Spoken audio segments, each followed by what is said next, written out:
It seems almost every day that we're seeing new attacks directed at women and their ability to control their own healthcare choices. But it's not only recent legislation that is actually threatening access to abortion. Just yesterday, a Michigan judge blocked a county prosecutors, from enforcing the state's 1931 ban on abortion. Let me play for you just some of what the judge said. Weaponizing the criminal law against providers to force pregnancy on our state's women is simply contrary to notions of due process, equal protection, and bodily autonomy. By not issuing an injunction today, the court would send the healthcare system into crisis, the extreme costs of which would then be put on the women of our great state and not lost on the court without any repercussion for the men who, without a doubt, are a necessary component to create a pregnancy. All right, joining me now is Michigan Attorney General Dana Nessel, who has been fighting to protect abortion access in that state.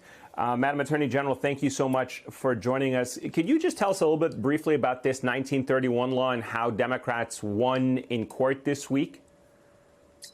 Well, this is a law that's incredibly draconian, right? There are no exceptions for rape, no exceptions for incest, and no exception involving where abortion is required to preserve the health of a woman. Now, it does say to preserve the life of a woman, but it's totally unclear what that means.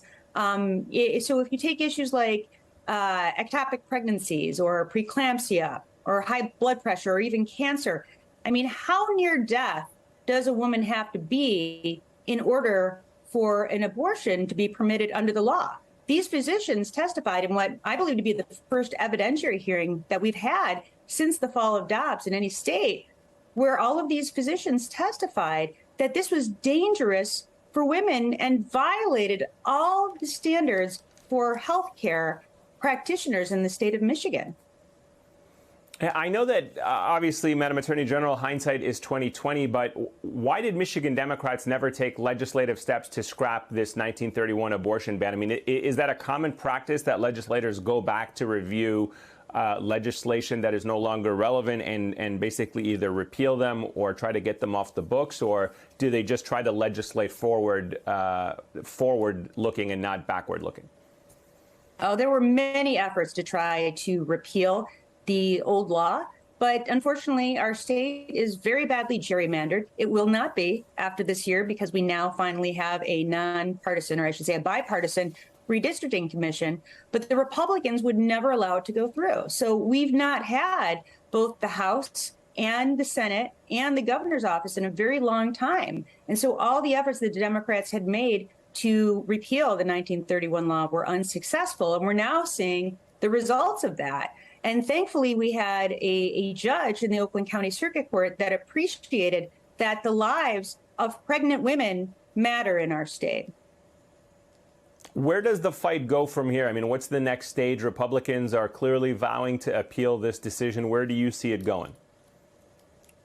Well, it was really interesting what Judge Cunningham said in his opinion. And what he said is that he was going to put off a trial in this matter until after the November election. And the reason he was doing that is because we have a ballot proposal that will likely be on the ballot this November, specifically that creates a constitutional right in Michigan for all kinds of health care that are related to this issue. So not just abortion care, but, the handling of miscarriages, birth control, and fertility treatments. So the judge just put it all out there. He said, you know what? The United States Supreme Court, in their ruling in the Dobbs case, when they overturned Roe v. Wade, they said this matter should go back to the states.